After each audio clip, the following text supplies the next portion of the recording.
आमदार पात्रता प्रकरणामध्ये सुप्रीम कोर्टानं अजित पवारांच्या राष्ट्रवादीला दिली 3 आठवड्यांची वेळ। अजित पवारांची विनंती मान्य।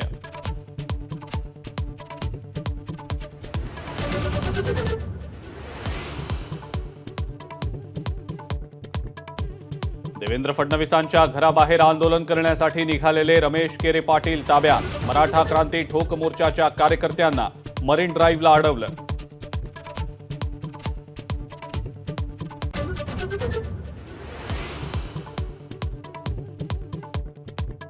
मराठवाड्यातल्या आमदारांच्या बैठकीनंतर आज मुंबई महानगरातल्या आमदारांची फडणवीसांसोबत बैठक। विधानसभेच्या अनुषंगानं चर्चा होण्याची शक्यता।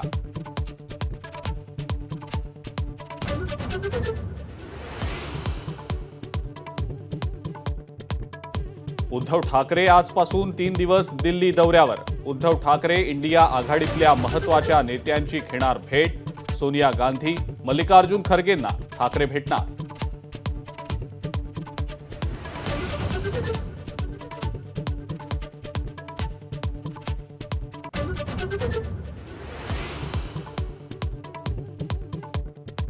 पुण्यामध्ये झिकाचा धोका वाढला। शहरात 26 गर्भवतींसह 66 रुग्ण।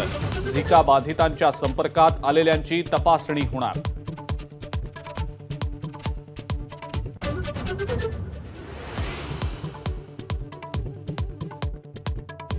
एसटी कर्मचाऱ्यांच्या आंदोलनाची मुख्यमंत्री एकनाथ शिंदेंकडून दखल। आज एसटी कर्मचारी संघटनांसोबत चर्चा।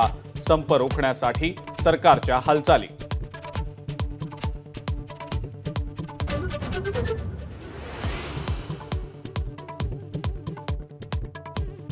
मराठवाड्यातल्या इनाम जमिनीची वर्गवारी बदलण्यास विश्व हिंदू परिषदेचा विरोध।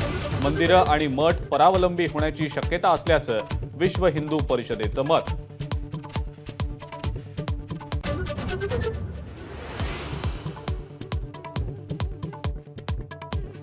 बांगलादेशमधल्या स्थितीबाबत सरकारची सर्वपक्षीय बैठकीमध्ये माहिती। विरोधी पक्षाची सरकारला सहकार्याची भूमिका।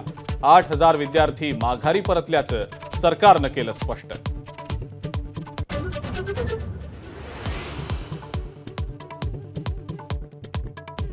आणि पॅरिस ऑलिम्पिकमध्ये आज भारतासाठी अत्यंत महत्त्वाचा दिवस। हॉकीच्या सेमीफायनलमध्ये भारत आणि जर्मनी आमने सामने। तर भालाफेकपटू नीरज चोप्रा पात्रता फेरीसाठी मैदानात उतरणार। एबीपी माझा, उघडा डोळे बघा नीट।